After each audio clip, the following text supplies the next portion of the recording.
মাছ ধরতে গিয়ে একটাও মাছ পায়নি, অথচ হঠাৎ করে তাকিয়ে দেখে ওনার ঝুড়ি ভরা মাছ।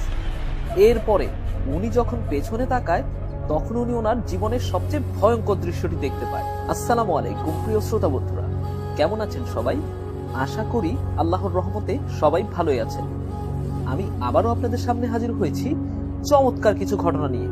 ঘটনাগুলো শুরু করার আগে শ্রোতা বন্ধুদের কাছে আমার ছোট্ট একটা আবেদন, অনুগ্রহ করে আমাদের এই ছোট ইউটিউব চ্যানেলটাকে সাবস্ক্রাইব করে দিবেন এবং বেল আইকনটি প্রেস করে দিবেন। আর যারা ফেসবুক পেজ থেকে শুনছেন অনুগ্রহ করে পেজটাকে ফলো করে দিবেন। তো আর কথা না বাড়িয়ে চলুন ঘটনাগুলো শুরু করা যাক।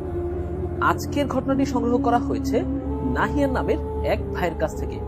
উনি লিখেছেন সাভার থেকে। এই ঘটনাটি ঘটে 2009 সালে।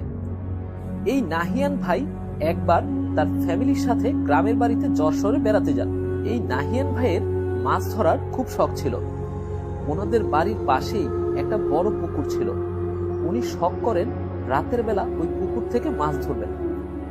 উনি রাত 10টা কি 11টার দিকে বড়শি নিয়ে সেই পুকুরে মাছ ধরতে যান।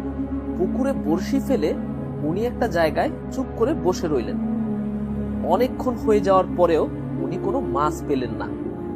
কিন্তু হঠাৎ উনি খেয়াল করলেন ওনার পাশে রাখা মাছের ঝুড়িতে কিছু লাফালাফি করছে। উনি ভালো করে খেয়াল করে দেখেন ওনার ঝুড়ি ভর্তি মাছ। এটা দেখে উনি রীতিমতো একটা ধাক্কা খেলেন। সবচেয়ে বড় ধাক্কাটা খেলেন যখন উনি পেছনে ফিরলেন। তখন উনি দেখেন ওনার পেছনে কেউ একজন দাঁড়িয়ে আছে। আর যেই লোকটি দাঁড়িয়ে আছে সে আর কেউ নয়, ওনার মতো দেখতে হুবহু আরেকজন। অর্থাৎ উনি নিজেই দাঁড়িয়ে আছেন ওনার পেছনে। কিছু বুঝার আগেই সেই অবয়বটি এসে এই নাহিয়ান ভাইয়ের গলা চেপে ধরে, বলে আর কখনো এখানে বসবি না। এই বলে সেই অবয়বটি এই নাহিয়ান ভাইকে পানিতে ফেলে দেয়। তখন নাহিয়ান ভাই চিৎকার করা শুরু করে। ওনার চিৎকার শুনে ওনার বাবা দৌড়ে আসেন, এসে ওনাকে উদ্ধার করেন। কিন্তু আশ্চর্যের বিষয় হলো তখন সেখানে আর কেউই ছিল না। পরে সকালবেলা ওনার বাবা ওনাকে একজন হুজুরের কাছে নিয়ে যান। সব শুনে হুজুর ওনাকে বলেন ওনাকে খুব খারাপ কিছু একটা আক্রমণ করেছিল। সঠিক সময়ে ওনাকে উদ্ধার করা না হলে অনেক বড় কোনো ক্ষতি করে ফেলত। তখন হুজুর ওনাকে তেল পড়া আর পানি পড়া দিয়ে কিছু দোয়া শিখিয়ে দেন। এরপরে আর ওনার কোনো সমস্যা হয়নি। তবে উনি যখনই ওই পুকুর পাড়ে যেতেন ওনার নাকি গলা ব্যথা করত। এই ছিল আমাদের আজকের প্রথম ঘটনা। প্রিয় শ্রোতা বন্ধুরা, কেমন লাগলো আজকের প্রথম ঘটনাটি তা কিন্তু কমেন্ট করে জানাতে ভুলবেন না। আর আপনারা যারা চান আপনাদের ঘটনাও আমাদের এই চ্যানেলে শেয়ার করা হোক, তারা thedarkstudiobd@gmail.com এই ইমেলে ঘটনা লিখে পাঠাতে পারেন। এ পর্যায়ে ফেসবুক এবং ইউটিউবে যারা আমাদেরকে সুন্দর সুন্দর মন্তব্য লিখেছেন তাদের কিছু মন্তব্য পড়ে শোনাচ্ছি। ইউটিউব থেকে লিখেছেন মিসেস তাসলিমা আক্তার, ভিডিওগুলো আমার খুব ভালো লাগে।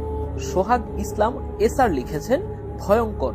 নাদিয়া মণ্ডল লিখেছেন অনেক ভয় লাগে আপনার ঘটনাগুলো শুনলে। আরেফিন মণ্ডল লিখেছেন অনেক ভয়ের ছিল।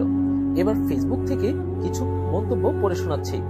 কমেডি দুনিয়া লিখেছেন আমাদের ঘটনাগুলো ওনার অনেক ভালো লাগে। মৌসুমী শিমুলস ব্লগ লিখেছেন আপনার বলা ঘটনাগুলো অনেক ভালো লাগে। ডেকোরেট মাই ড্রিমস লিখেছেন অনেক ভয় পেয়েছি। শূন্য দিগন্ত লিখেছেন এই ঘটনা শোনার পর রাতে আর রিকশায় উঠবো না। হাসানুজ্জামান লিখেছেন খুব সুন্দর ভিডিও। এছাড়াও যারা আরো সুন্দর সুন্দর মন্তব্য করেছেন সবার প্রতি রইল আমার আন্তরিক ভালোবাসা ও অভিনন্দন। সবার শারীরিক সুস্থতা কামনা করে আমি আজকের মতো এখানেই বিদায় নিচ্ছি। আসসালামু আলাইকুম।